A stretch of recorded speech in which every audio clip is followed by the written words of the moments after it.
Everything we know, from people and ants to stars and galaxies to quarks and atoms, the entire universe, might just be a simulation running inside a supercomputer inside an even bigger universe. Ancient philosophers said that the universe is a dream that we're waiting to wake up from. In this dream world of the imagination, anything is possible.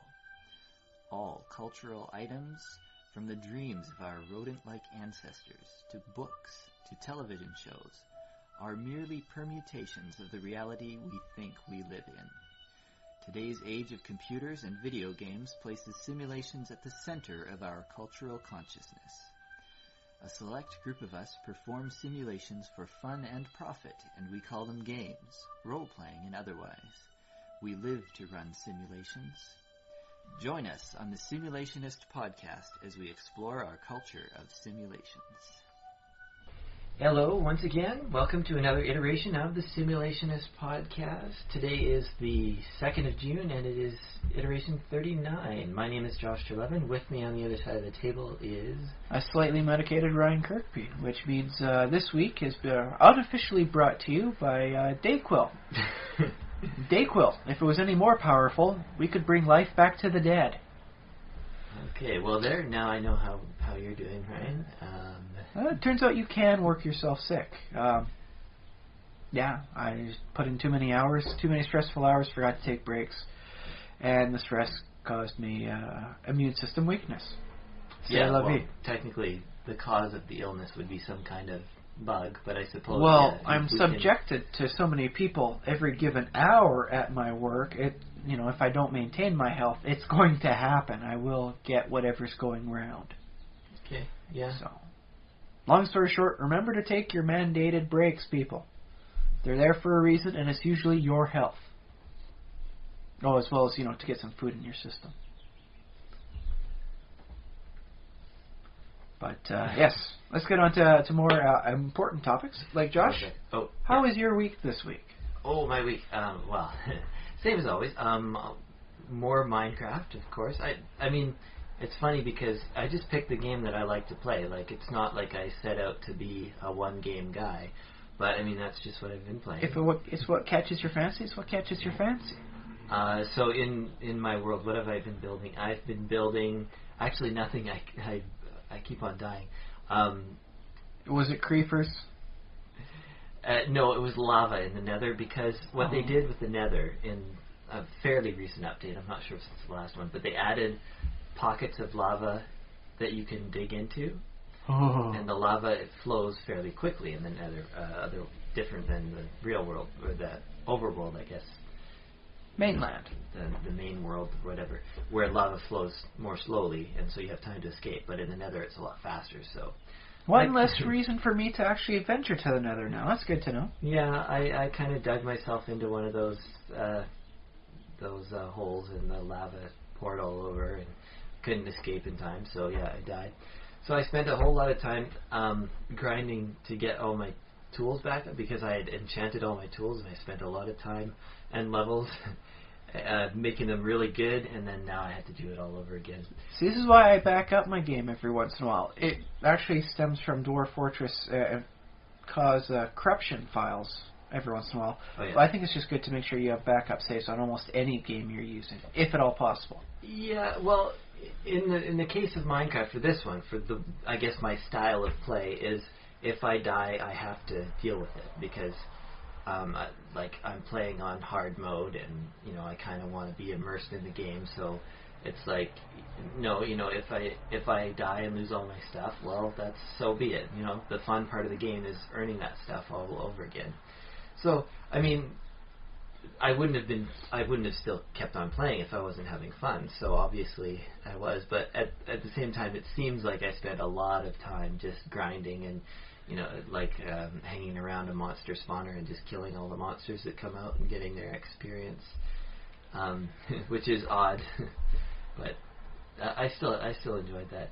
Of course, as long as you enjoy it, I suppose that's really the underlying thing. Whatever your system is, as long as you enjoy it and you're not actively, impeding other people. Yeah, yeah. And one other thing I've been doing with regard to Minecraft is I like to make suggestions up and post them on the suggestions forum. And there's a few different places where you can put them on the website. Reddit has a good section for suggestions for Minecraft. Of course, depending on who you talk to, the downside is you have to go to Reddit for that. It's not always popular. Well, it is popular in its own massively way. popular, especially, but it seems to be polarized. Either you like Reddit or you despise Reddit. Very few people I found, at least on the internet, have a neutral opinion on it. Well, I'd say my opinion is slightly above neutral, as in slightly positive, but it's not my go-to site necessarily, but I go there occasionally. So I had this great idea, and I drew pictures of it, of a golem made out of record players, which is a little bit odd and crazy. And it's fun because you get all kinds of people on the forums, like people who are like positive and like, yeah, that'd be really cool, and you get people who are like, I don't know. But then there are some people who are just like, every suggestion is like, this sucks, this is stupid, I would hate this. So, you get the whole range, which is fun. See, that's why I like doing going to the forums for the Dwarf Fortress. Mm-hmm. Is they have a wonderful suggestion thing, and it usually goes like this. Person posts a suggestion. The first 3 replies are people showing up links to where this has been within the last 2 years already suggested. Yeah. And then you've got people going down there saying, this is a good idea or this is a bad idea because, and then they put off proper lists, and it usually works out into game mechanics. So you can understand a lot of the game mechanics and how the system works just through reading the suggestions. It would be a good idea, except mechanically it would be impossible. You cannot go to a neighboring terrain because at this point no computer on Earth could handle that much processing power and would automatically crash. We're sorry. Yeah, that's similar. It's quite similar to some of the suggestions you see on Minecraft. So that's interesting. That's one way for people to get discussed and to learn and to. Yeah. In that case, I'm going to have to find some of the suggestion areas for Minecraft, because I find whenever I play, I wind up accumulating just stack after stack of bone. I don't need to turn it into bone meal, because by the time I've got that much, I just don't need that. I can make enough of my own. I don't need to worry about starvation. And so what am I going to do with all these bones? I want to be able to take like a couple stacks of bones, a bow and arrow, and I want to make my own skeletal archers, dang it. Oh, of course, yeah. That makes total sense. Well, in my mind it does. You should post it up. There we go. I'll have to find the relevant section of the internet and post my imagination. Yeah.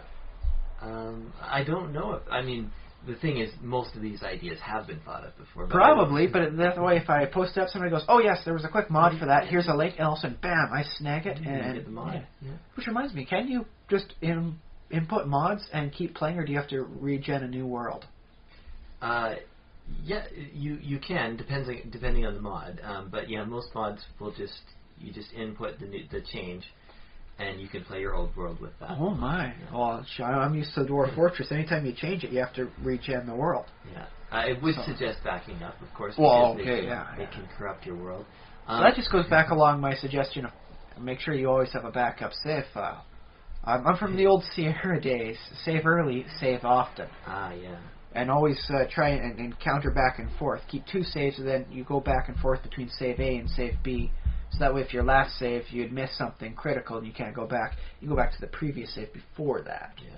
Now, I want to ask about Dwarf Fortress because I'm not sure, but I think the game generates the whole world, right? It does generate the whole world. To begin with, so you have that much space, and that's what you work with.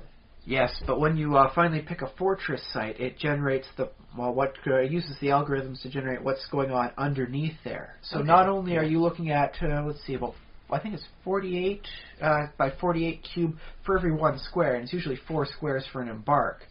But it does, that 48 times 4 and 48 times 4 and sometimes it's like 150 vertical levels deep. So how many feet does a vertical level equal? It's a little nebulous. A dragon occupies 1 square, but then again, so does a dog.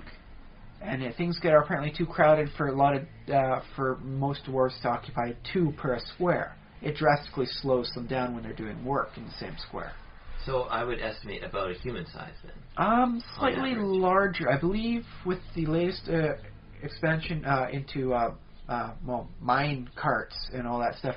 They worked out to, it's about 3 meters by 3 meters by 3 meters. Okay. It's roomy, definitely. Yeah, and 150 levels down, did you say? Yes. And 15 levels up, or more, depending on, how things go. Now, I wish I could... And each one of those squares, for every one of the level, has its own field for what it is, and whether or not there's light in there, and if there's indoors, outdoors, and how everything goes. So yeah, you can drastically slow yourself down just by having too much stone mined out. Yeah. Well, does that all have to be in your RAM then, or does it go just on your hard drive? I believe when it's active, it's stored in RAM, and then gets saved to the hard drive whenever you save your game. The games can actually be fairly huge saves, especially compared to the actual game itself. You can run it from a zip drive, of course, so it's just not big by some game standards, but the save files can get pretty big in proportion to the full game on its own. Okay, so the way Minecraft works is there's a certain part of the world, and it's about the same amount is loaded at all times in your RAM, so it's active. Yes. And it's like a radius basically around the player. It's about 9 times 16 blocks or something like that in every direction. Yes. Which I can't do math right now, so... Well, let's see, 9 times 10 is 90, 9 times 6 is 54, 54 plus 90 is 146? Did I get that right? No, 154. 154, okay. Yes. Yeah, 154 blocks in all directions. Mind you, that's just a quick thing. I mean, we could start working radius, 4/3 pi r cubed, but let's not do that. Yeah. That's maybe for another, scientific blog on how to quickly do stuff like that. So, anyways, in theory, Minecraft should have about the same amount of resources being used at any one time. Of course, things like altering blocks and flowing water, and you know how that works. Well, the thing with Dwarf Fortress is that there's still some peculiarities in the system. Now, the programmer's slowly working them out as he has the time and the inclination for it. But this is still technically in its alpha stages. And so every once in a while you'll have a thing like, elven traders come to trade with you, and then the first one keels over dead. Why did he keel over dead? Well, in the world Generation, he suffered some grievous injuries. But the game didn't start actually tracking the injuries until he entered your map, in which case the injuries were too great to survive. He keels over dead. Yeah. Or you finally got a big enough dwarf fortress, the king of the dwarves has come, and dies of old age within 1 square. Da-da-da-da-da-da. Okay. So, yeah, those quirks are getting slowly ironed out as the game progresses, and he works on both ends of it, because on one hand it's a fortress building game, and on the other hand it's like an adventure game, like one of those rogue muds. But, he's only one guy, so you got to expect things to happen at a realistic pace as he works it all out. I'm sure by the time he's done we'll be able to maneuver things more around. I do believe in the next update we'll at least be able to send armies out into the world and do stuff like counterattack those goblins. Yeah. It comes up every once in a while, too, on, in Minecraft forums, because there is a team now on Minecraft. It started off with one guy, Notch, was making it. But now there's a team, but it's fairly small. It's 3 or 4 coders, and then, there's the guy who does the music, there's someone who does textures, but that they don't have to do work very often for textures, because they're just 16 by 16, so... but it has come up occasionally that it's been suggested, maybe they should have a bigger team, working on it, that way they can get more done. And, people object to that, though, saying, throwing more people at it won't necessarily fix it. Which is a very true conclusion. It has been proven that simply throwing more people at a problem does not necessarily mean you solve it quicker. Ideally, yes, and it works that way in those, math word problems. But I do believe Lewis Carroll himself once stated, it takes one man, 1 day to build a wall this high, this long. If you could get 100,000 men, on the job, the wall would be built before half of them could even get within reach of it, according to the math. So, yeah, there are some higher-end problems when you're dealing with more people. I know with Dwarf Fortress, it works itself out to that it's a purity of vision. With more people coding, the prime coder, Toady, would lose his vision. It wouldn't be just him doing the work. And this is basically all he wants to do in life, is code up Dwarf Fortress. Make it the perfect game ever. And he's getting enough contributions that he can make that his life's work right now. There's a stipulation in his will that when he dies, it becomes open source. The code becomes open for everyone, unless his death was foul play, in which case it remains a closed secret forever. And that basically ensures no one will try to kill him to get code. That's interesting. He's an interesting guy, doing an interesting thing. So yeah, there's something to be said about when you have a smaller group, that you have things much more concentrated. You get much better connections between each other, and so when you have to come down to the coding, it becomes that much easier to understand who's doing what. Yeah. Otherwise, anybody who's familiar with coding knows it's going to become a mess. As people try and understand what this has done, the quirks as to how, because not everybody makes the code the same way. Yeah. There are artisanal differences, I suppose, is a wonderful term for it. Yeah. Well, that's the video games that I've been playing, is Minecraft. How about you? What have you been doing this week? Well, I've been a little under the weather, so I haven't gotten as much in as I'd wanted to, but I have played a little Minecraft myself, and I actually started using the boats. I had never used boats. I've always been so deep into land I couldn't find an ocean. And this game came around because I'm taking more of your approach to it as a different style. And I actually had myself next to the water, and I'm having fun with that. Okay. My goodness, boats travel fast. Yes. They make walking seem dull and lethargic. And I just kick myself for the amount of times it took me 2 days to walk from A to B, when if I could have just put myself like in a boat system, it would have been so much quicker. Yeah. I may have to do that in the future if I'm ever landlocked, is just make a whole series of canals to go through. I had that on one world one time, but then I got tired of the world, so I abandoned it, and I haven't built. My current world doesn't have a canal system, but it's something I keep thinking of. Well, it's so quick, it seems that way. And you can explore so much quicker. I found a mushroom island. Oh, cool. Yes. I'm starting to build a secondary fort there. Yeah. This time I'm moving away from wood. I'm actually going to work with stone in there as I build it. But I found some of those, what's the term for the cows that have the mushrooms on them? I think some people call them mushrooms, but... Mushrooms, yes. I'm not sure if I found a few of those, so I'm going to try and lure them in, and I'm going to start raising them. Ah, cool. So hopefully that'll get me leather and mushrooms. Yeah.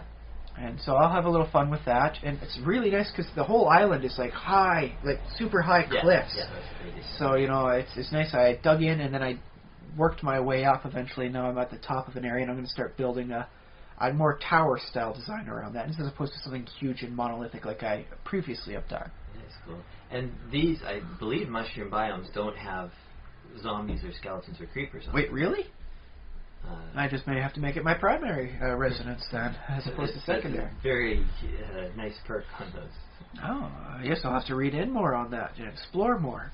Right now, I'm wondering how to grow those giant mushrooms I keep seeing. Because I would like to make that whole forest. Do I just plant any mushroom? There's a use for your bone meal. Yeah. Oh, really? Yeah. Oh. Bone meal on a mushroom. But the mushrooms can't be planted in direct sunlight, so you have to work out, either build a dirt umbrella over top or something like that, and then remove it later, or something like that. Or just do it at night. I suppose if it's safe area, then you can do it done at night. I think there's something in the code that... Well, actually... I'll have to do some research. Yeah, just do some research. But on mycelium, you might actually... Mycelium, the mushroom ground stuff. Mushroom grass. Mushroom grass. You might be able to plant mushrooms in broad daylight on that, but you'll just have to do experiments and find out. But that's half the fun of the game, is experimenting and trying this stuff out. Exactly, that's what I always say. Yes. Experimentation, yeah. But there you go, use for your bone meal. Finally. Oh, on the other hand, I still would like my own skeletal army. Yeah, that would be pretty boss. Yeah, that'd be better. Yeah. So, okay, so I'll have to hit the wiki, search it up. Okay, so are we done talking about our weeks? Or do you anything? No, I think that's been a pretty good, at least, start. And topic is as to what you can learn just by, I suppose the internet term is by lurking more, by just doing reading in various areas. Yes. And listening to podcasts. Well, yes, especially because that way, if you're listening to a podcast, you can also read at the same time and keep your brain kind of split between the two. Yeah. That way you double your efficiency by listening to a podcast while you do something else. Think about it. Well, yeah, I can do some activities while I listen to podcasts. I can't read while I listen to podcasts, but I can... Well, you can do light browsing, I suppose, on the internet. Yeah, I can do that. Yeah. I wouldn't recommend necessarily, doing like surgery or anything while listening to a podcast, but you might be able to operate light machinery. Oh, I hope there's a surgeon somewhere who listens to this very podcast. Oh, okay, we're going to stop the surgery. Get the headphones off me here. Okay. Oh, wow. I was about to cut the heart out. I'm not supposed to be doing that. This is an appendectomy. I'll just reach down here. Done. That's how I imagine it goes. I know it isn't, but Yeah, well, I don't know. I've seen too many cartoons. I just imagine him pulling down the incision like his cloth, and then cutting the appendix quick and moving it back up. Oh, yeah. Okay. So, I know that's not how life works, but I can imagine. Very good. That's what we're all about on the Simulationist. We're about the imagination. Should we do a conspiracy theory? Well, I do have a quick one. This is more of a conspiracy exercise. The news this week was about scandals and fairly mundane things, or things that are clearly not fully undeveloped, so not going to be good to talk about yet. It's still growing for some of these stories. Ooh, okay. But, as you can tell, I'm a little sick this week. So here's my thought, is diseases. How can we work that into a conspiracy theory? Why are they going around? Oh, well, I mean, there's tons of conspiracy theories, like real-life people, like, make up conspiracy They theories. actually believe this. This is not just an exercise for them. Yeah. This is their way of life.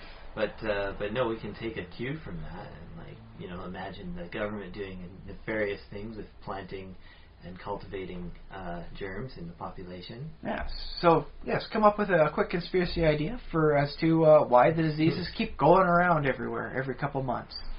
Why do people keep getting sick with these nasty little bugs? That isn't, standard, biological theory. They propagate through, natural means. So, like, don't think in terms of reality. It's weird because my brain jumps to, they're doing it to keep our immune system strong, which is actually kind of would make sense. So in this case it would be a positive conspiracy. It's like because, they'd be reviled as monsters for saying, well, that's right, we purposefully get you sick 4 times a year to keep your immune system on decent functionality. Yeah.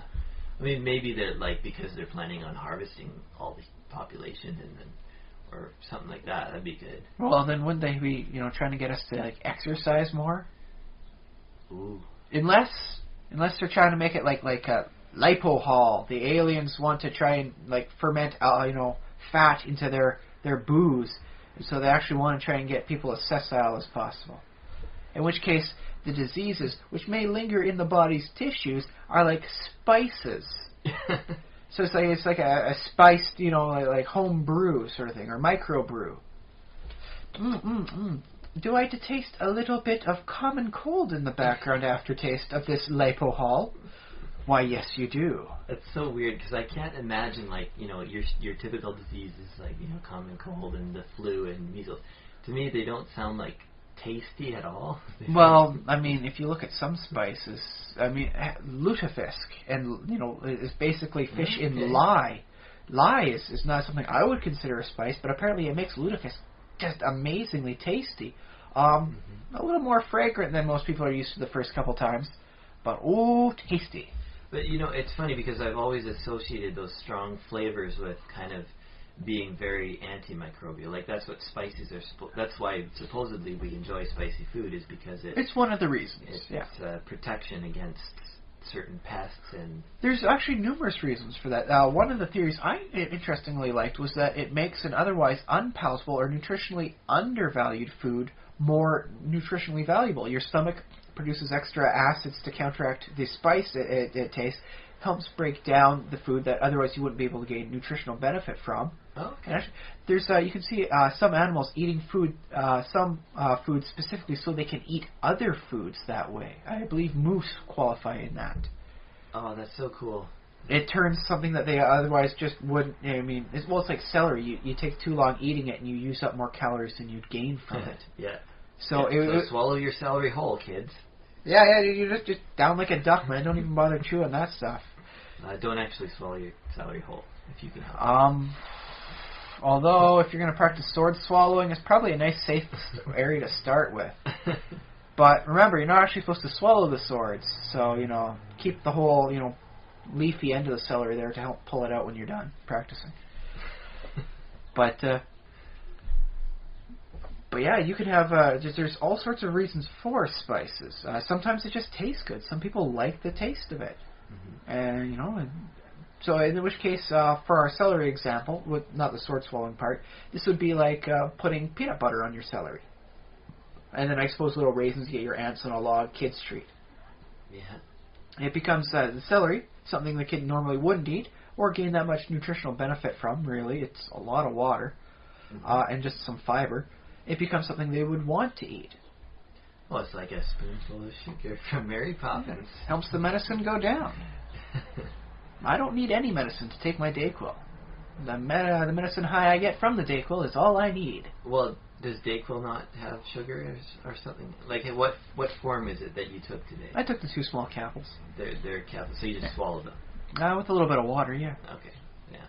So that's not... I think I'm doing okay on my daily water intake, so it's not like I needed to have a reason to drink more water.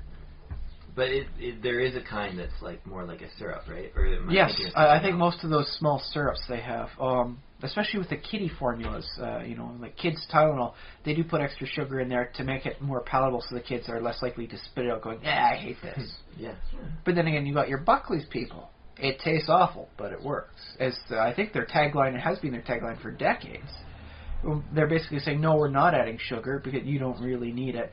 But trust me, this stuff works, and so you'll be okay with the horrible taste. Or, well, all right enough with the horrible taste, knowing that you'll be better off later. In which case, thank you for having a responsible outlook on life and not feeding people more sugar in their system.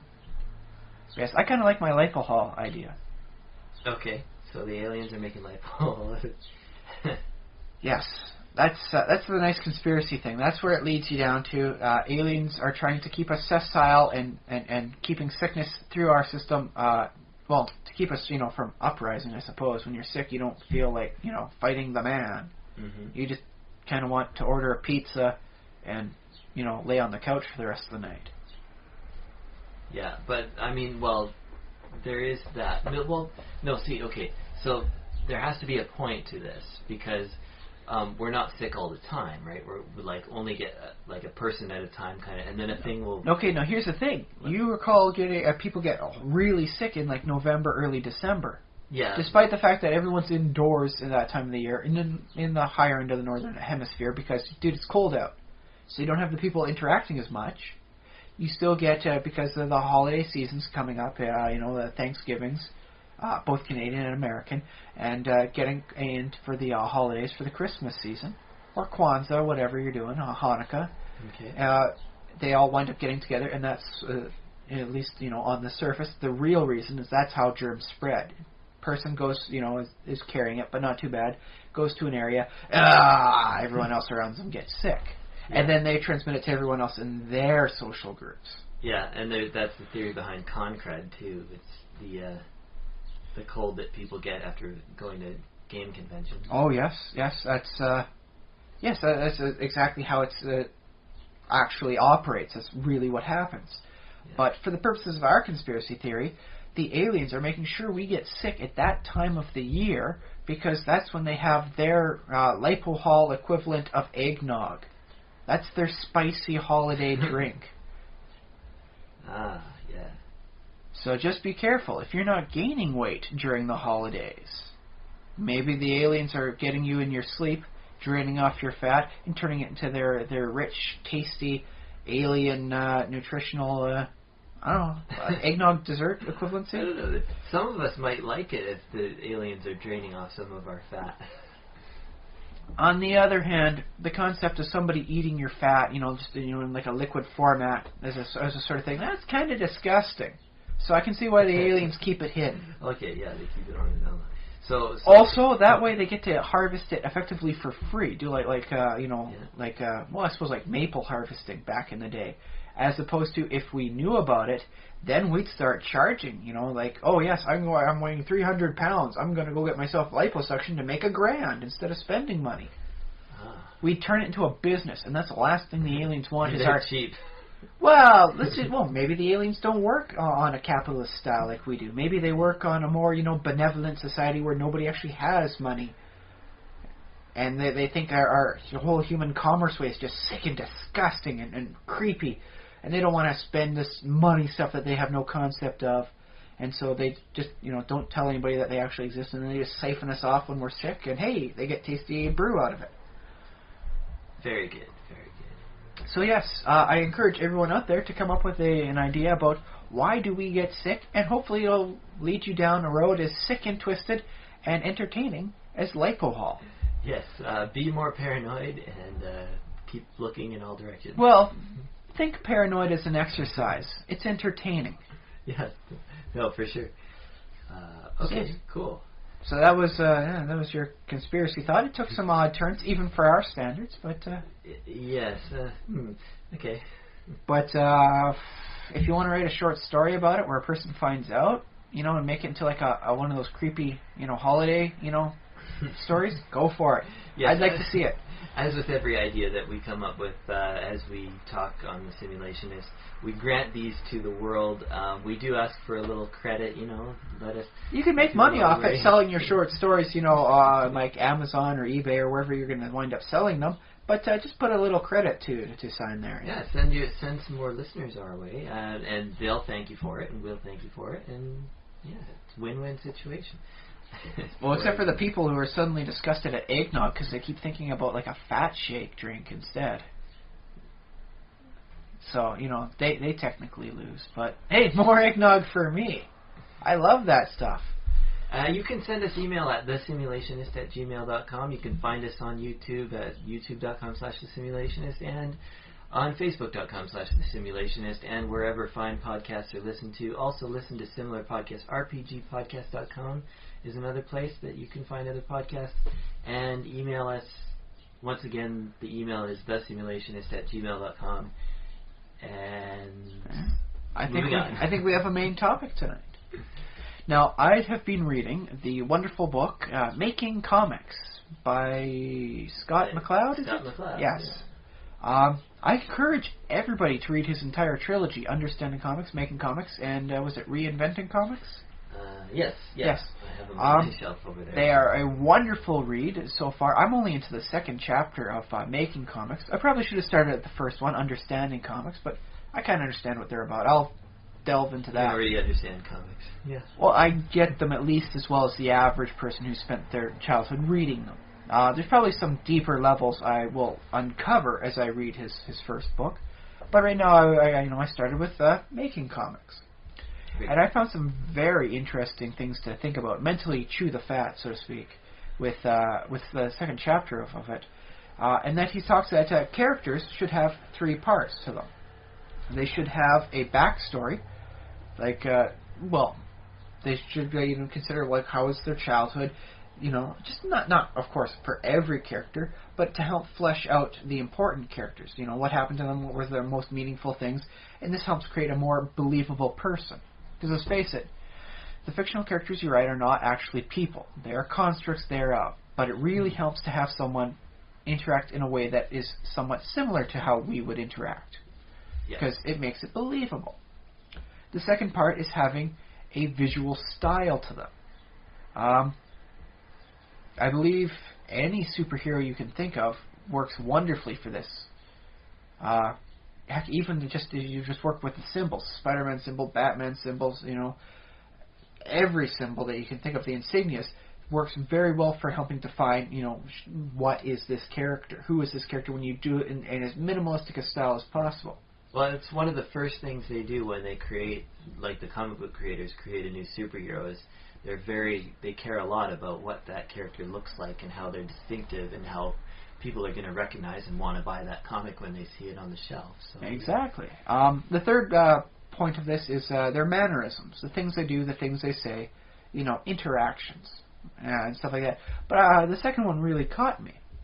Is how do they look visually distinctive? Because I recall back in the back of my head a bit about Indiana Jones, and he was created by silhouette. They wanted him to be visually distinctive enough that where you put somebody wearing these characteristics up in front of the sun, so all you see is their silhouette sort of thing. Just the black outline of their body. You would say that's Indiana Jones, and that's why he has the fedora. That's why he has the whip on one side, and that's why he has his, they call it a purse, but it's a satchel. It's a satchel on the other side. Indiana Jones purse, okay. Yeah, so, if that way, if you see a person wearing a fedora with a satchel on one side and a whip on the other, you think to yourself, Indiana Jones. Yeah, sure. And that struck me as really powerful, because you can, especially if you're thinking visually for your fiction, this is something that you should be considering. But how does that work in a novel? I do know that when a person sometimes enters the room, makes their first appearance, they will go on multiple paragraphs describing the person, how they enter, what they do. Mm-hmm. And that's equivalent to, I suppose, to a full body shot. But it's not the same thing. How a character looks in a novel is presented so very differently than the first panel where, in a comic book, as to how they come in versus how they might first appear in a movie. Yeah, sure. Well, in a novel what you often get is you get a few keywords that the author will literally use. Again, like maybe it's a hat, maybe it's a tie. Edward's perfect face comes to mind in that. I do believe several dozen times in the first of the Twilight books. So that's almost, it's, what do they call it? Sometimes they call it maybe like a tag or it's basically a series of words that sort of are visually evocative, and they're repeated every time you see the character. So that's kind of like tells you that you're seeing this character. Even if they're wearing something different, it should be, let's see, I believe the DC comic book character, they've got a Jonah Hex, and he was in the American Civil War, and one part of his face is all really masked up. Honestly, he looks a lot like Two-Face. And I've always suspected, according to how DC works things, they might be related over several generations. Mm-hmm. But that's a fan theory right now. Okay. But yes, just so you know, he's got one really half messed up face, and that way you can tell it's him no matter what outfit he's wearing, because dude, he's got a really messed up half of the face. Yeah. And so you could even describe it, showing the one big bulged eye and the one hole in his cheek. Apparently it doesn't stop him from speaking properly or doing anything else. Apparently he can eat his food without having it slosh out the side. I don't know. It's a comic. They gloss over that sort of problem because it's not needed. Yeah. But yes, it is a very nice way of showing that even when you do it, no matter what style, as long as you can describe something about the person that can help the reader key in before it becomes revealed. It's like, yes, I knew it was secretly this person in disguise because of blank. Yeah. Well, the other thing about visual details that I'll mention is you can put a lot of detail into the first page, like if you're skilled and whatever. Into that first page of a comic, introducing a new character, you can put a lot of detail as long as the salient features stand out fairly. But you can put all this stuff in the background. You can give them little belt loops with things on them and stuff like that. And people don't have to spend too long staring at that page. They can say, I get the impression of the character, and then later they might see something and it might just be in their subconscious, like some little detail that was in there. Or they might be able to turn back to that first page and say, oh yeah, that was there in that first page. Of course, mind you, be careful about how much detail you add to a character's design. If you're going to keep drawing them over and over and over again, it can get rather annoying and tiresome. I wouldn't even... Outfits with so many pouches and so many guns and extra details on the back, I believe, are notorious for that. Well, yeah, but I wouldn't even give that advice to people because they'll figure it out. Like, if you're drawing a thing, then, go ahead and try. I recommend trying putting as much detail in you want, but I think you'll figure out pretty soon on your own that exactly how much... Well, it wouldn't hurt if you're going to show the one item, like if you're zooming in on the gun on the guy's back, show a lot of detail that way, and then you don't necessarily need to keep showing that level of detail every time the gun's out in a scene.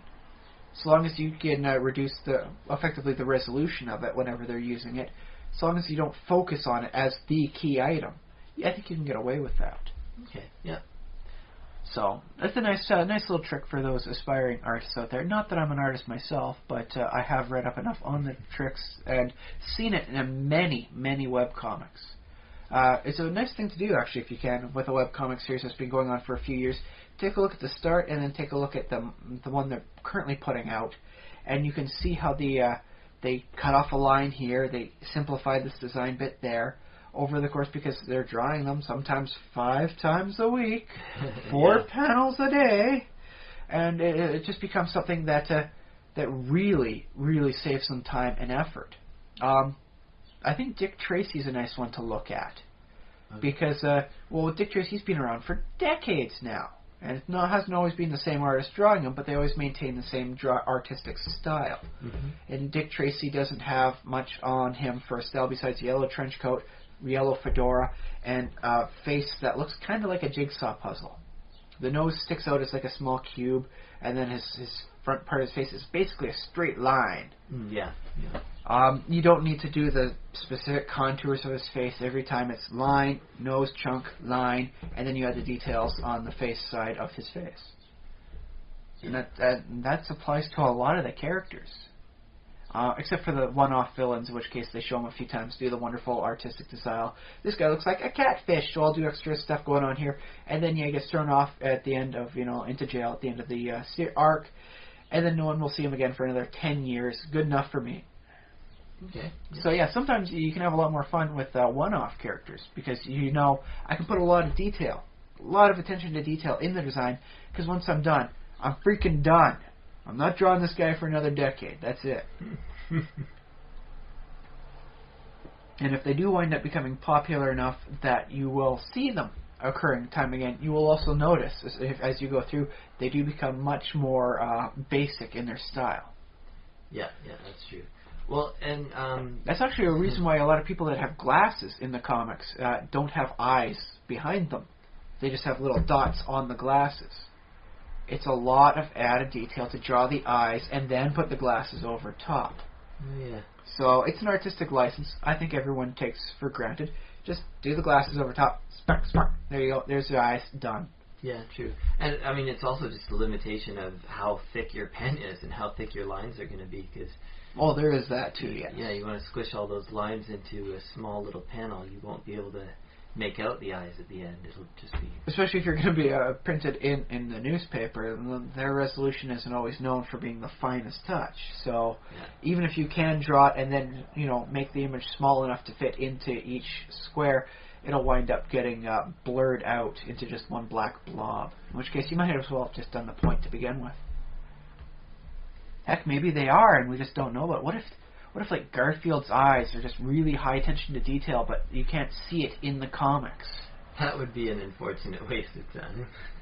On the other hand, I can see them going for stuff like that, because I've been told there's a lot of stuff that they've done for Garfield comics that will never see the light of day that are circulating about where they're doing his comics. Oh, okay. That's what I've been told. I don't know the veracity of that statement. But it seems like fun. I do know they made a Mickey and Minnie Mouse short doing some very un-Disney-like behavior. And they made it for Walt Disney for a party. He wound up not liking it, asked, ha ha ha, who did this? And then the person stuck up his hand, that was me, sir. He goes, you're fired, and walks out the room. he didn't like his characters being treated like that. Yeah. But... yes, there are people that will go to such extravagant lengths to do something that will never see publication as we know it. So maybe they are doing like some super high attention to detail. Maybe instead of what you see as just like the iris lines on there is actually a message like, this is so boring, thank God it's Friday. And then all you ever see is just the series of lines because the resolution's not good enough to make it out in full. Mm-hmm.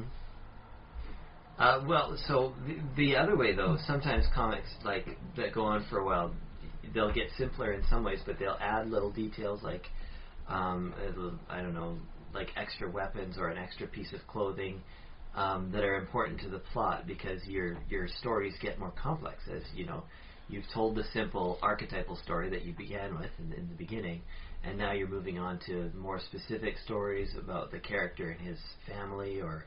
And it's just a nice reward to do that, to reward the people that have been, following for so long.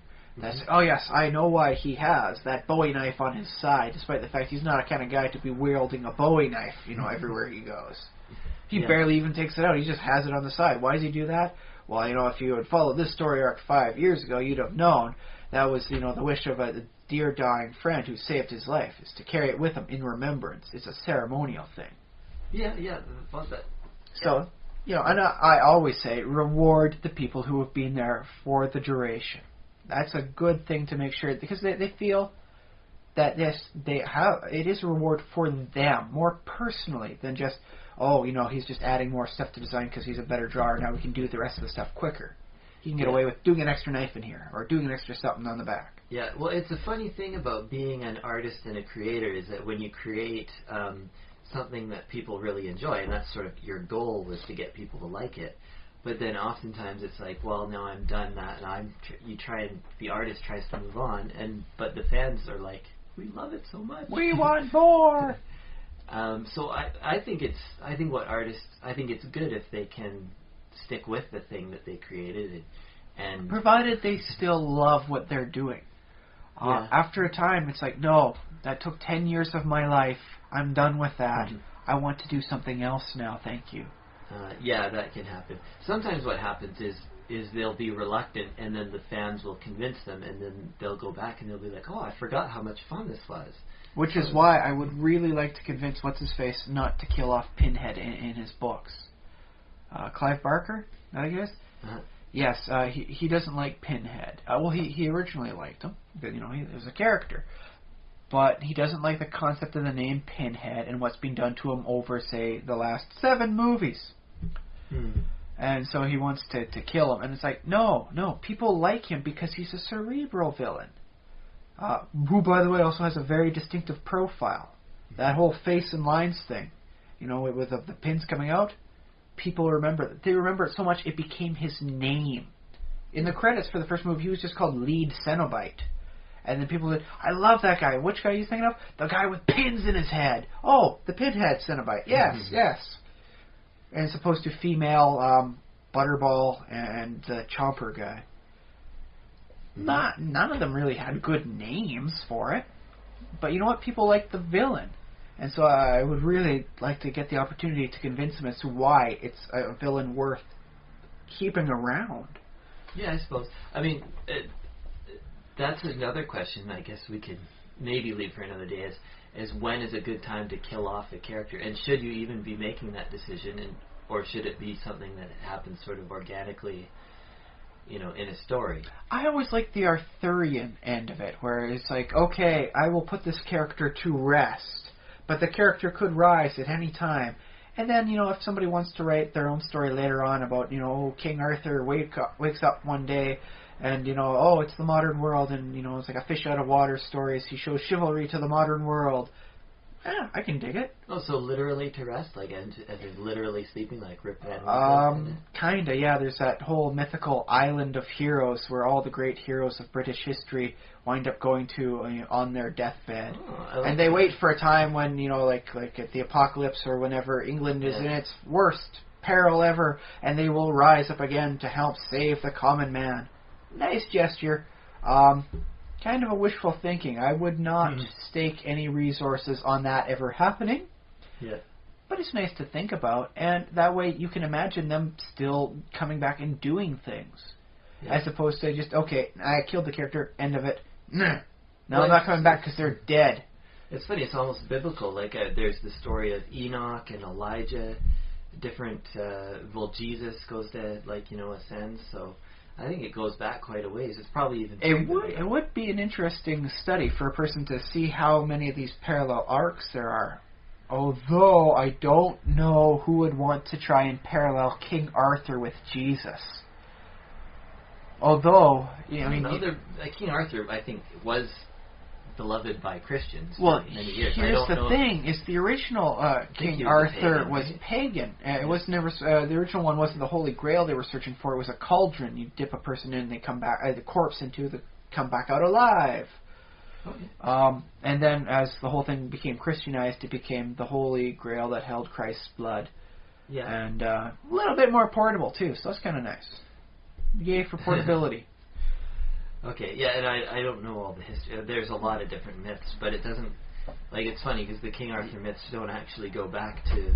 Not all of them, no. He's very much a gestalt character. That what we know as King Arthur now had little bits added, and expanded throughout the centuries. Yeah, and there is a thought, like, there's a line of reasoning that says that there may have been a person named, like, Arcturus or something, and may have been a Roman...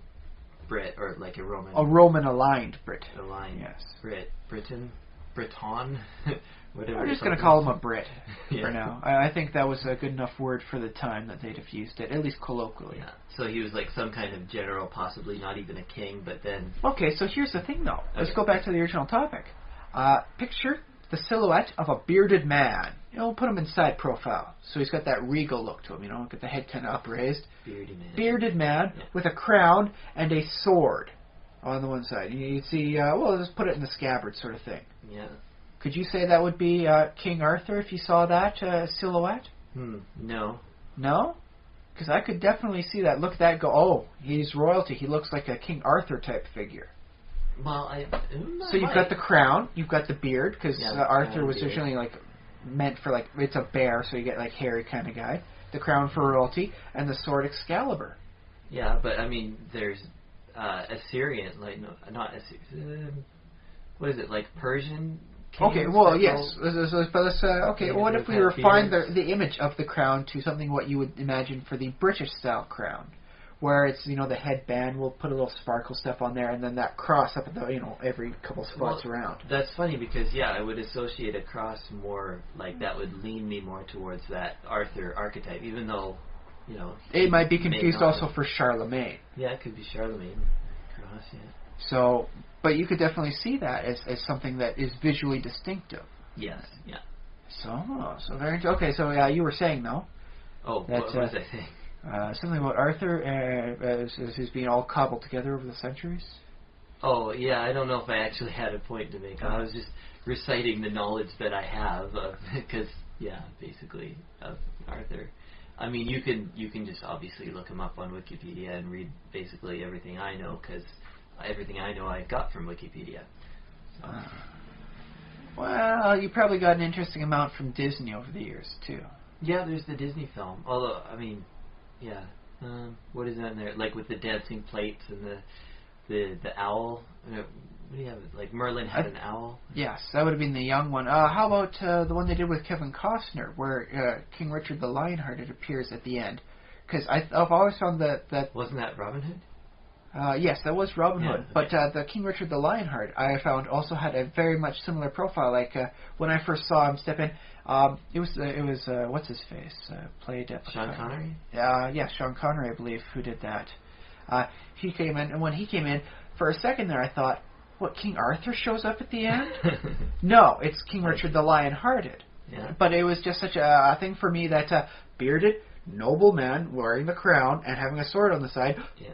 This is the age of legends. Is that really King Arthur they have? What would he be doing there? And before I say, oh no, Richard the Lionheart, yeah, that makes sense with the story that's going on. Okay, yeah, my bad. Well, I like the crossover that we get with heraldry in stories involving kings and stuff, because that also had a practical purpose in the fact that they would have standards and colors. You knew who to try and cut down in the middle of a fight. Yeah, they had armor over their faces, so you couldn't see, or they're hundreds of meters away. So you. Once the fighting got thick, you really did not want to, find out, a couple hours later you killed 5 guys on your own side. Although it probably did happen at some point. It probably did. Unfortunately. I would not be surprised if that's how some successional lines went out. There was effectively a battlefield assassination. Oh yeah, that could happen. Yeah, for sure. I mean, it wouldn't be honorable, and they had a whole code against it, but how in much the heat of battle, someone wearing a false symbol on there could slip in, cut, and get out of there. Yeah, and then of course in the stories that person would be like the bad guy or the villain, or and he would get what's coming to him in the end. Or I suppose you could even make it the unmarked knight, the Black Knight, though the one without any heraldry on them that winds up doing it. That could be. I like the idea of the Black Knight as being kind of a good guy in some ways. Like, I've always found the Black Knight to be a medieval equivalent of the Man in Black. Works for the government, but does not acknowledge through any symbol that they are doing so. Oh, like Will Smith and stuff, yeah. Yeah, they're doing good, but they don't look like a good guy. Yeah. Well, and I want to bring up James Bond, too, because, like, he's on the side of the good guys, but he can do some bad things. Like, he can kill people and stuff. And sometimes by a dozen or more at a time, depending on whether or not he's got access to explosives. Yeah. But there's another character we can have with a very common silhouette profile. Thin man in what would be like a good tuxedo with a gun held up next to his head. Yeah. Because that's how you imagine James Bond. He has that profile to him again. Yeah, and that's funny because that's a combination that shouldn't go together. Like, obviously, evening wear is not something that you combine with weaponry, and yet for James or Bond... Or spying, because let's face it, a good spy is someone you don't even notice was there. The guy in the tuxedo gets noticed, especially when he snags the hottest woman on the dance floor and then goes off by rappelling as he shoots down, killing 4 people. He's like bad spy! Hiding in plain sight kind of deal. It's not even hiding. I don't think James Bond technically, well, for most of it, really knew what the spy business was. He was just technically a glorified assassin who managed to get information on the side and look really cool while doing it. Yeah. Well, he's an assassin and a spy are quite similar things, especially in the modern era. Sadly, yes. But he was always played much more into what would be a high-profile assassin than actually a spy. Because a spy is not someone you're supposed to know ever did anything. You know James Bond was there. Yeah, that's true. Like a spy would look like the bellman or something, or the spy. Well, it's just like what they used to do for the ninjas. In the plays on them.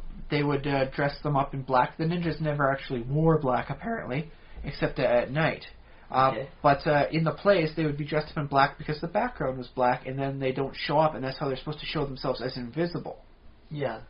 They're so unnoticed, despite the fact that they just dress up as a peasant, and then, according to the hierarchy back then, peasants are not worth noticing. Not if you're a person of importance.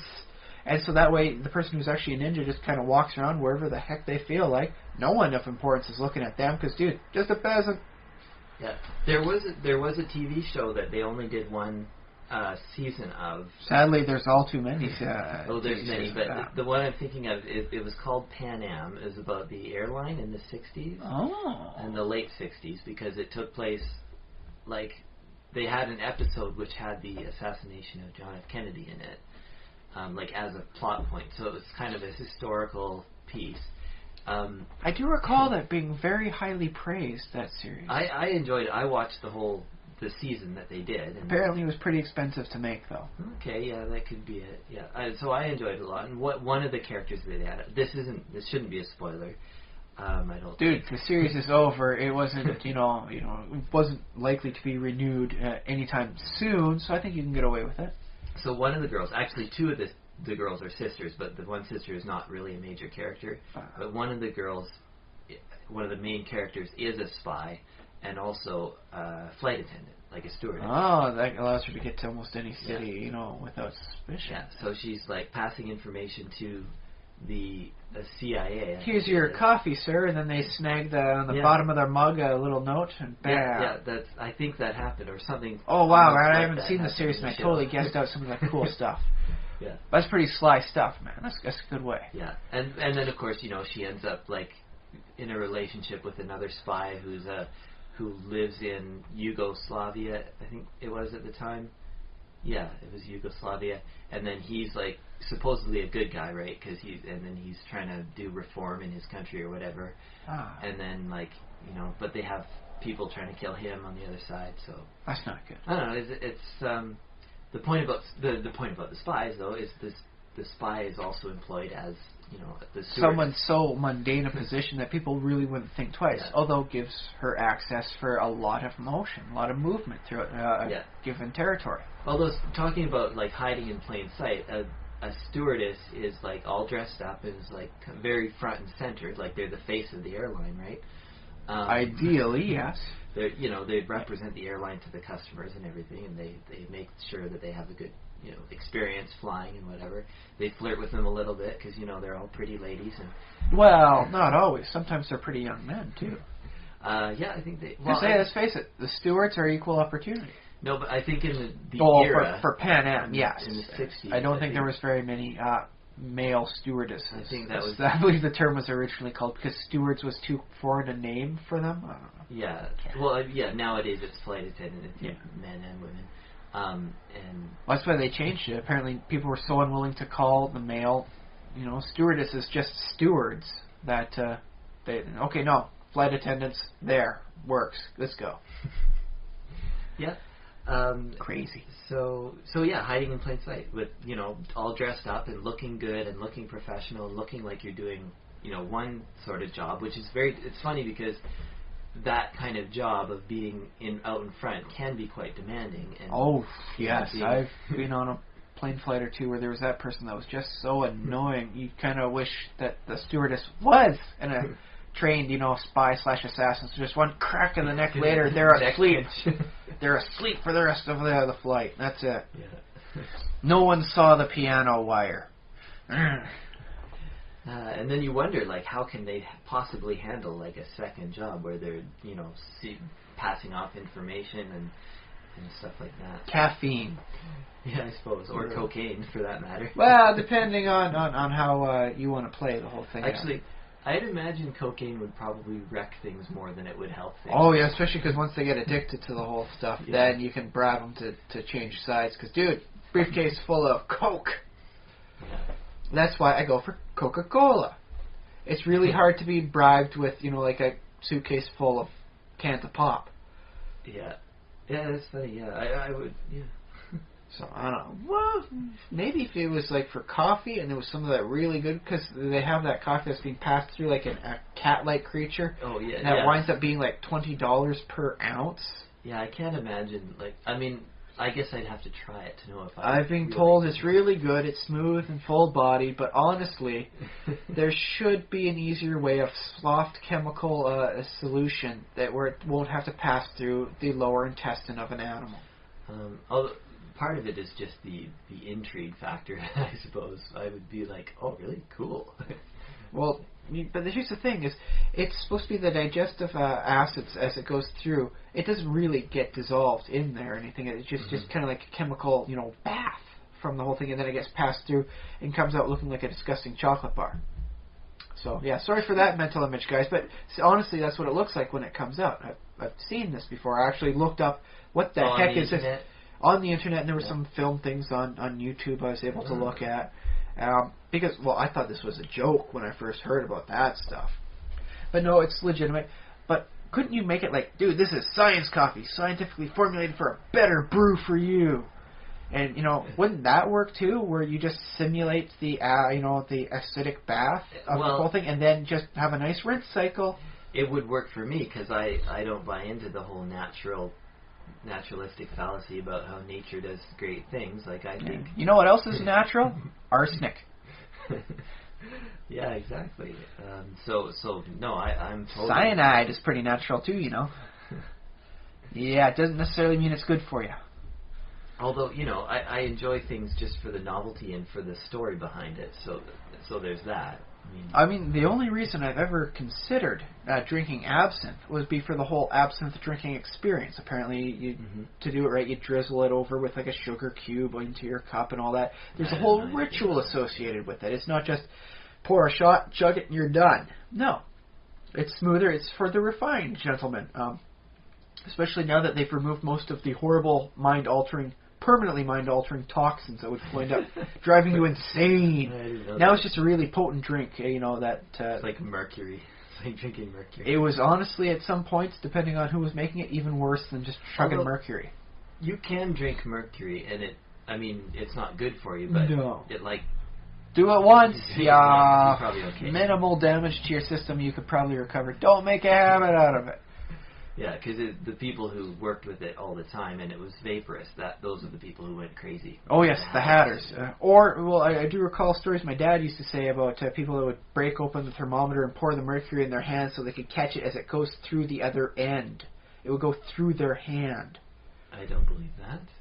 It would slowly soak through, in which case it goes through the bloodstream. That's what he was telling me. Okay. I don't know. It might have been just something, like, Ryan, don't play around with a thermometer because that stuff will go right through you, literally. But he told me the story about it, and they'd wind up having, like, scars on there. The mercury would not all go through, and some of it would stay in the cells, causing dead cells, and then you wind up with scar tissue. So it can be physically harmful. So I can make my jokes about swallowing, like celery whole, but dude, don't play around with mercury. That stuff is really dangerous. So yeah, there's my good warning for this week. But yeah, that's just an insane story. But anyway, yes. I'll just okay, so back to the stewardess thing though. Stewardess, if I can recall it, you can imagine having a defined style and set. Their outfit. You see that in your head. I say stewardess, you've already got something in your mind. Yeah, especially after having watched Pan Am. Well, yes. So then, how does the concept of a uniform work for this special design for your character? Well, could that be a thing as well? Yeah, the idea with a uniform is to identify many different people with one united identity, right? Well, yes. Although I do note within a lot of the war-based fictions, I'll single out Warhammer 40,000 for this. It seems to be that when you're a named person, you don't need to wear a helmet. You'll have the big super suit and you'll be walking around, I'm an actual person. You're not wearing your helmet. Completely vulnerable to headshots, but because you're a person, no obscuring face helmet for you. Yeah, I guess that's where, storytelling clashes with realism. Realism in a universe that has all the stuff the Warhammer universe has. Well, and that's the other. The Warhammer universe is designed for telling. Yes, it's a game, but it's a story sort of game. It's telling a story. Some of the things I like most about it are when the local gaming place. We'll have them we'll have these guys ranked up in the battles, and whoever wins the battle decides who wins on the fight on this planet, and it alters the story that they're telling. Yeah. So whichever army wins in the end has won this conflict, and throughout all these fights they actually tell a story. And I think that's wonderful, that everybody who starts can wind up altering the course of it. I know for the card game, Legend of the Five Rings has been doing that for years. Oh yeah? Yeah, every year they have the big tournament and they have special announcements. This is what's happening, and they progress the plot by a year, and the people bring their various card armies, and they, for good or for evil, affect the course of the setting. Or did. I'm not sure if it's still in production. I like to think it is. I hope it is. Yeah, I don't know. Well, I guess it's funny because there are a lot of, I don't even know about all of them, but there are all these little things going on. I wish maybe we should know more about these things.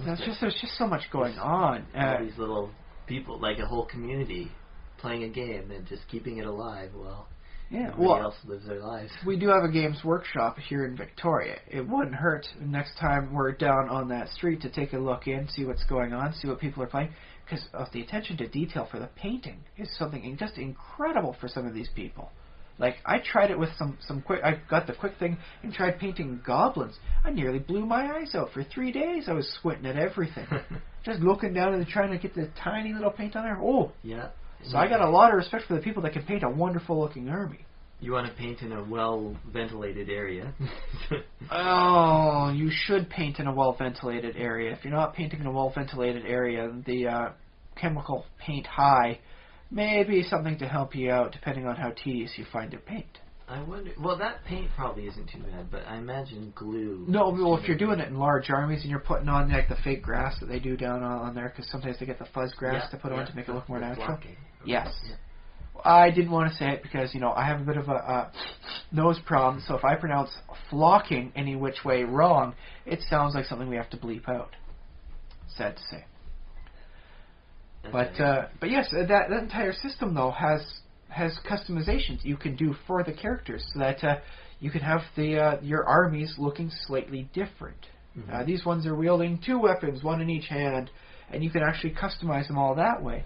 And some of their demons, oh my goodness, the things you can do with some of their larger demons. Oh, beautiful, beautiful things. Yeah. Well, I always like to imagine the process of how a character acquires, like especially with a uniform, because it requires quite a bit of logistics to get everybody to have the same like clothing, and nowadays we don't think about it too much because we have mass production. Yes. And it's like, oh yeah, no, just get a factory to make all the uniforms. But when they first came out with the idea of uniforms, which is I don't know, maybe in the Roman days, maybe even before then, where they all... I do know the Romans really made it a thing, because I mean, here's another thing. I say legionnaire, bam, you've already got an image in your head. What a legionnaire looks like. He's got the metal skirt, he's got the half breastplate on, he's got that wicked mohawk helmet. Like a brush thing on his head. Yeah. So you can... Probably not the most... I don't think all legionnaires actually had that, but it was a real good style. It was something you say, and then it became so iconic, you have that mental image immediately in your head, forever thereafter. Oh yeah, and he's got that nice square kind of shield, rectangular thing, and the spear, I suppose, in one hand, and the gladius on the side. Yeah. But as I say, the term legionnaire, it's all coming into your head. It's a wonderful stylistic design. Yeah. Oh well, of course, there's also modern sci-fi has borrowed the term legionnaire for like mechs and tanks and things like that too. So if you're into those games, then legionnaire might have a different meaning for you. All of a sudden, you're picturing a 30-story robot with a giant chainsaw hand. Which, admit it, a 15-story chainsaw, kind of awesome in its own right, doesn't need to be realistic. I don't think they're actually fighting anything made out of wood, but whatever. Style. If it's a diamond chainsaw, it might cut through other things. I think that most of them is technically supposed to be like a plasma chainsaw, so it's, yeah. I don't know the specifics of every 15-story tall chainsaw. What am I, an encyclopedia? But it's good for style, and it definitely sets you apart. Unless, of course, everybody's got... Well, I suppose if you could, wouldn't everybody have a 15-story chainsaw arm on their giant mech? Wouldn't you if you had the option? I've never even considered it, but I suppose if that was what the thing that was done, then yeah.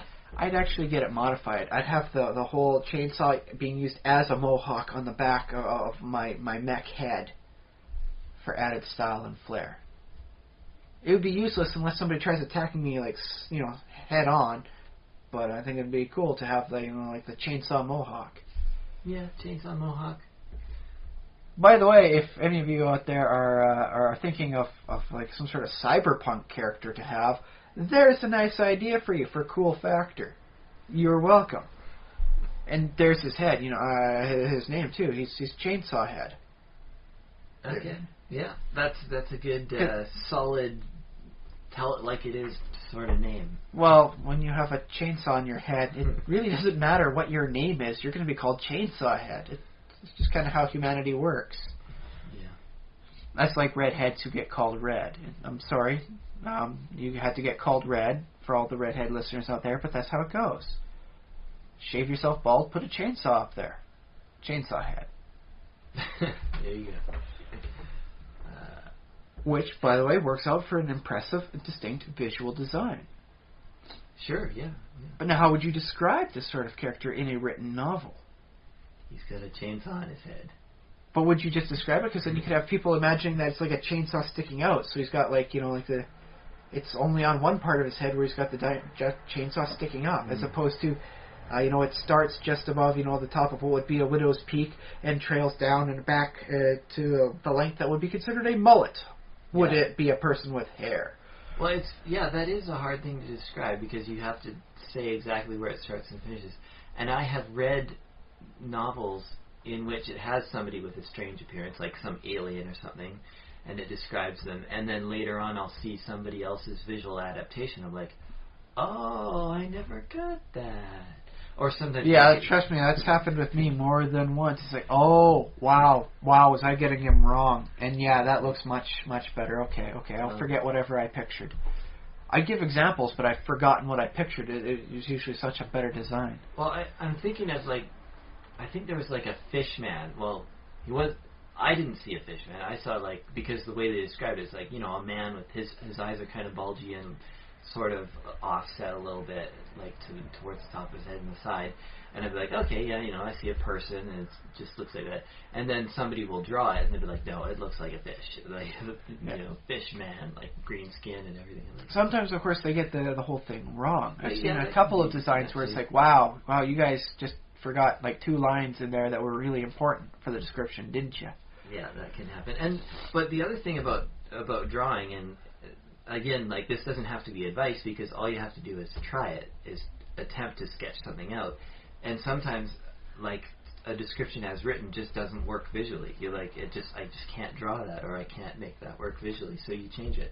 And that's why Chainsaw Head is not a literary character. Mm-hmm. He's a visual character. Yeah. So, best.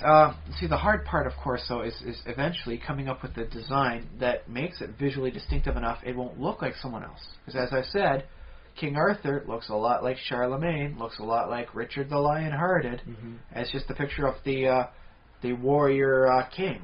Well, yeah, you need a core to work off of, because those characters are intentionally similar, because they want to be associated with England and Christianity and nobility. But yeah, the whole aspect of what it is to be a righteous ruler as opposed to just somebody mooching off of all those hardworking nobodies out there in the feudal system. So that there's a bit of a tension between, on the one hand, being similar to those previous heroes, because people like them, or previous or later heroes, depending on which way you're going, telling a prequel or a sequel.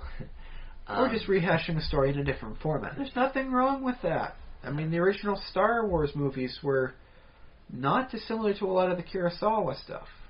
If I've been led correctly, I'm having a really hard time finding any of his movies. And I do want to find them legally, so that's what's taking me so long. Yep.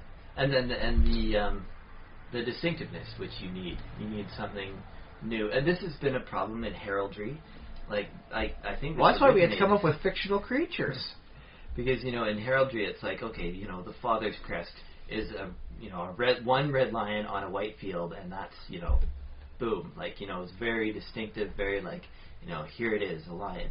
And then, his kids have to add a line to the top, or a little squiggly line or something, and another kid has to triple the lines, or so I'm 3 times as badass, y'all got 3 lines on my shield. Ah! And it's like, are those lions or just kind of red splotches? Because they're called splotch lions. They're twice as terrible as any regular lion. I got 3 of them. That makes me like 6 times more badass than you. Yeah. And then and that's why I should never have been historic royalty.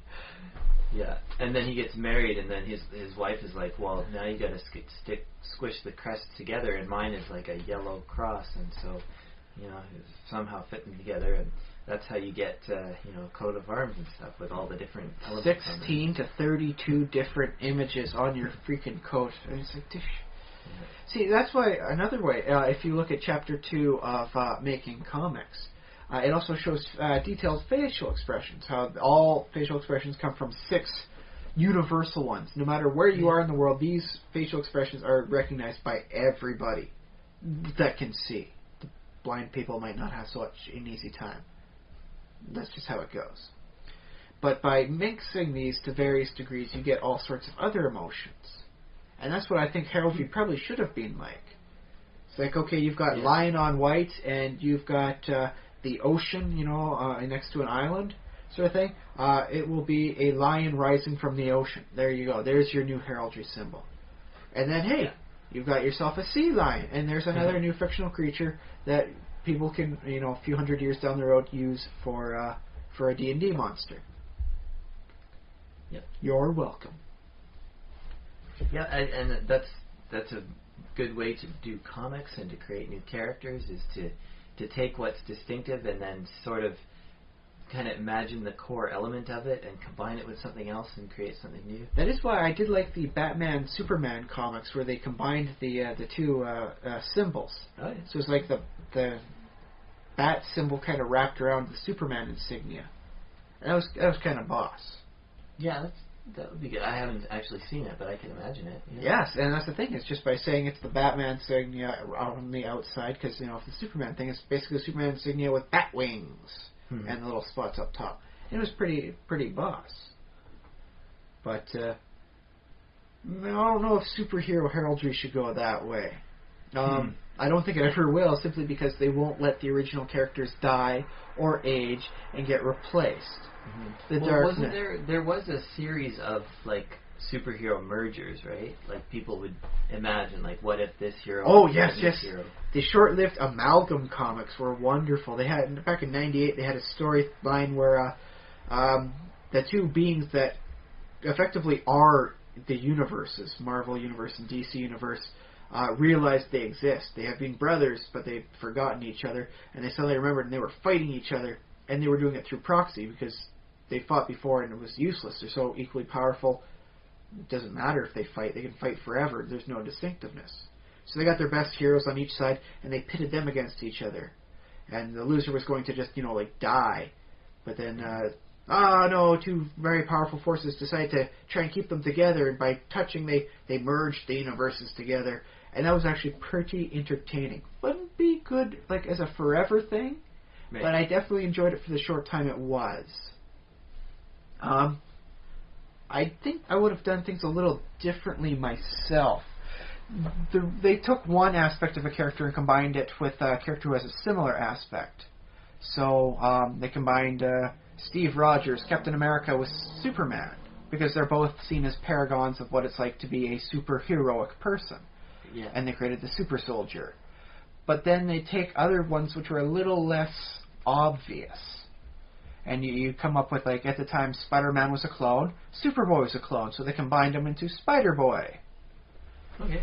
And that was all right, but it definitely wasn't as clear-cut a thing, as like Superman and, Captain America. Yeah. They also both punched Hitler a lot, too. It was a little better that way to combine them. But it was definitely an entertaining read. And it was that was an interesting one because it took you had to imagine the visual distinctiveness of both characters and then find out what you need to keep. Captain America, if you imagine him as mostly a silhouette, you still imagine the shield. Yeah. Superman, the Superman insignia on his chest is a big thing, which is in the shape of a shield. And that's what they eventually wound up doing for the Super Soldier. They wound up turning his shield instead of a round one into the Superman insignia. Yeah. And that's what he was using. And with the pointed edges, I suppose it really helped him fighting Nazis back in the day. He didn't throw it? Or? I think he threw it around, but, you can also smack people. Yeah. But, it's a very interesting way. Like, Superman keeps a bare face. Superman shows his face to the world. Captain America has the head coverage. What do you keep? What do you not keep? What is considered essential? Yeah, well, that's definitely binary. That's true, because you either show your face or you don't. Well, here's the thing. What they wound up doing was effectively taking the Captain America top and then just trimming around for the hairline so his hair comes out. And then he's still got the mask on over his face, and his mouth is open. Yeah. But his ears are covered, his eyes are covered, and the nose is done too. And I actually produced a very interesting style in and of itself. Not sure if I'd like it myself for a hero, but it worked for the Super Soldier. Yeah. Now they had something similar too. They combined Wolverine and Batman to become Dark Claw. That one was a lot of fun. I quite liked that. I think they combined them simply to so they could also combine Sabretooth and the Joker to create the hyena. Oh yeah. The laughing animal. Hey, speaking of masks, if you were a superhero, would you go unmasked or masked? Well, I suppose it depends on how dangerous my lifestyle would wind up being. On the one hand, if I'm doing more mundane utility stuff, I think I'd get away with a open face. But if I'm going through stuff like explosions and areas where there's fire or acid thrown at me, I'm going full face mask. Forget this open thing. Forget even Batman's got good coverage on most of his face, but forget that open mouth thing. That's covered too. Yeah. I'm covering the whole thing if it looks like there might be dangerous or poisonous toxins. Yeah. Okay, maybe I know it's not traditional, but honestly, I like my lungs not to be the chunky salsa version. So if I'm, going to be in an area where there might be mustard gas, I'm going to have the respirator in my system built in, ideally. I guess kind of like Iron Man. Like, he's got his whole self-contained suit. And yet he still has a distinctive face on his, too. He's just basically two lines, and it's not even a mouth most of the time. It's just like a line across the face where the jaw plate meets the front face plate. That looks kind of like a mouth, and that's how it works for him.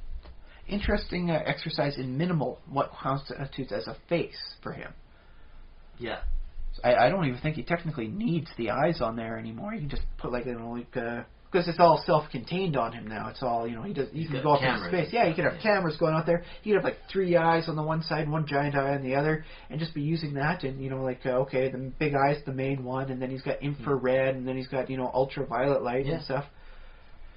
You could be doing that. It just wouldn't look as human. It wouldn't look, I suppose, as heroic because it's not, bilaterally symmetrical. Yeah. Well, you talk about minimalism, but I can't think of a superhero with a human-looking mask that wears a mask that's intended to look like someone else. I can't. No, that's an interesting thing. I do know of a few villains who do that as their shtick. They're I'm the chameleon, and I put on a face, and that's who I look like. Yeah.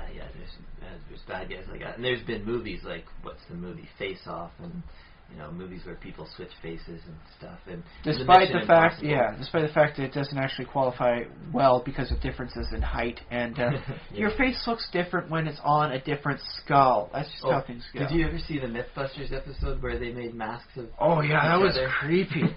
They really did look like they were wearing someone else's face. It was like Leatherface creepy when you look at it too close. And they brought in one of the crew or another member of the cast. I'm not sure who they exactly. They had Carrie and they had Grant. And they had him walk around in a circle around them to see what was wrong. Oh, they're trying to. I think the one they had was they're starting out at 50 feet and then they come closer every 10 feet and say, okay, what is different now? Than trying to get them to say, now they've changed their shirt, or they're wearing different shoes, to see how long before you notice it at different distances. It was a fake out thing. Well, it was really just them doing nothing and then moving closer and said how long before, dude, that's not them. That's just wearing a Jamie Heineman mask, face mask. Yeah.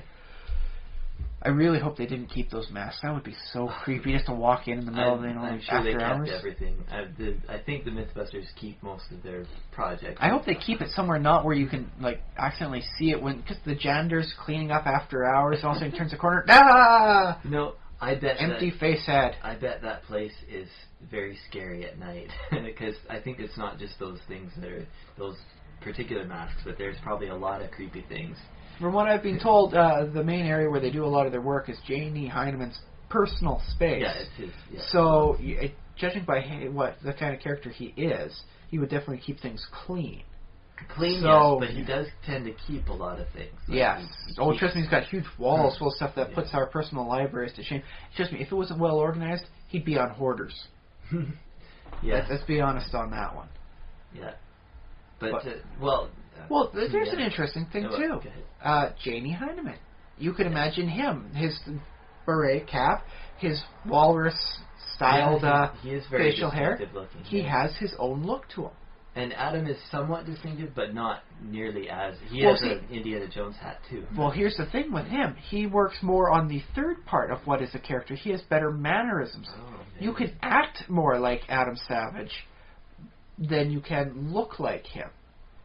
Because he's more high energy person. He has his own sayings.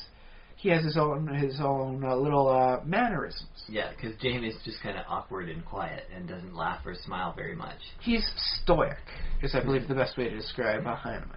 Yeah, and then Adam tries to be Zane on purpose too, because that's good TV, and we should all try to emulate the Adam Savage person. Well, I think we should all try and emulate their scientific outlook on life. My dad thinks that Adam is too silly. Well, I think it's it works well. They have someone covered for almost every taste. You want the more serious thing? You go Jamie. You want the let's make explosions? You go Savage. But Jamie does like a big explosion. He does like it, but he doesn't go whoop ha ha ha ha ha. Look at that! He doesn't whoop about it. No, that's much more a mannerism for Savage. So that's the interesting thing there that we can focus is that for some people the mannerisms are what really makes them. That's true. And I think that works much better in the written style for the written characters. Something they always do. So that way you can always describe a person like he flips a coin, between the knuckles on his finger. Yeah. Something like that. And that way, if you encounter a person like this, a cold entry, thing where a strange person walks into a tavern in a far off land, orders, whatever it is, and he rolls the coin between the knuckles on his finger, you get the inclination. You haven't seen the person, but you know who it is. Yeah. So that's an interesting thing, but you could still do that on a visual thing. You could usually show that in a movie, or cartoon, anything like that. Yeah, that's true. And I think there are books that generally kind of don't describe the look of the characters at all. Again, I do believe the first description, or lack of description, mostly for the main character in the Twilight series. Yeah, where they do describe her, though, she does look oddly like the author. That's something for another day, though. No, yeah. How much of every character is, to some extent, the author. How much of the author should you put in a character? Yeah. But I think and we'll put a pin in that. That's a nice topic for another day, I think. Yeah, putting the author as the self. How much of you in your character, sort of thing, is a nice topic. Which yes, we'll come back to that, and we'll talk about this another day. Yeah. But I'm saying that it's not necessarily always bad to leave out some visual details, because sometimes the reader can, especially in a novel where it's just words, the reader can fill in those details with. And you might have noticed this in another section of Making Comics about the abstraction. The more abstract characters are used as avatars for the reader. That's another theory out of Scott. Well, I think a nice example of that is that Shia LaBeouf in most of his movies is supposed to be you. Okay, yeah. In Transformers, he represents you. In the latest Indiana Jones, he's supposed to be you. Yeah, he's supposed to identify with him. And that's what makes me a little angry about him. He's a great actor, especially when he tries. He's done some really good movies where he's been some real good characters, but by and large he's just supposed to be an audience surrogate. And I'm not Shia LaBeouf, darn it. I like to think of myself more as a Ryan Reynolds. Because your name is Ryan? Well, yes. Yeah. And I'm like Josh somebody. Hartnett. Okay. There you go. Just because it's Josh, and that was the first name that came to the end. But okay, so then we've been able to show that the visual storytelling has so much more for describing a character through that first image or the first couple actions. Mm-hmm. Is there an area where the written style excels in above and beyond that of the visual style? Is there something you can do, something you can say, something you can show for a character personality? Well, in the written style, yeah, you can do thoughts, which you can't do. There's the thing, is by switching it to the mentality. You can clearly see, and then they think different. That's nice. Yeah, you can do thoughts. You can do background. You can do a little bit of... It's always fun when you read a piece of writing that's supposed to be fiction, but they have like a paragraph of philosophy in there for some reason. You get this with sometimes you get this in a movie with a voiceover, too. It's like... I believe The Spirit would be a good example of that. His self-narration. Oh my goodness, almost poetry at some points. Beautiful stuff. I don't know how close he is to the original comic character that way, but beautiful scenes. Well, anyways, we've been talking for just over 90 minutes again. I think this was a pretty good conversation. I hope our listeners have stuck with us to the end. Thank you very much if you have. Yes, and there's your tip. Make sure your characters are distinctive. Yeah, sure, everyone can shout, "I am Spartacus," but a person who knows Spartacus should be able to spot him in a crowd. That's just how things go. Yeah, unless you have that, the face thing. Never mind. The hard ability to tell what a face looks like. Yeah, you know what I'm talking about. Okay, sometimes when I'm working, I'll see a person and I won't recognize them as that person until I look a second time and get out of the mentality of it. I'll say, I'll be right with you there, sir. And oh no, wait, that's the owner. He's coming in. Oh, sorry about that. I play it off as a joke, but honestly, it happens sometimes. I don't recognize the owner as the owner until I look a second time. Well, that probably doesn't hurt you too much with your, I don't know, his impression of you. If you're... Oh yeah, he always greets everybody, even me. It's a reflexive thing for him. Yeah, that's good. No, No, it turns out, yeah, it is partially automated in my own mind, and partially just that when I get in the zone, I don't recognize faces the same way. Yeah. Okay. I'm not sure if that's a personal quirk or something that everybody has the capability to do it to some level. My theory is, well, to go on for a little bit, is that it's basically it's a range. Like, some people are really good at faces and they always get them, and some people don't at all. And on the extreme end, it's like it's very difficult because they might not recognize their spouse. I do recall a person who apparently had a brain injury and was unable to recognize his spouse as his spouse, and instead saw her as a hat rack. Yes, that's from Oliver Sacks. And with that, I think we're going to wrap it up. Yes. That would be an extra tangent. Nice tangent, but maybe a topic for another day. And I've been Josh Trelevin. I've still been a slightly medicated Ryan Kirkby. Send us money.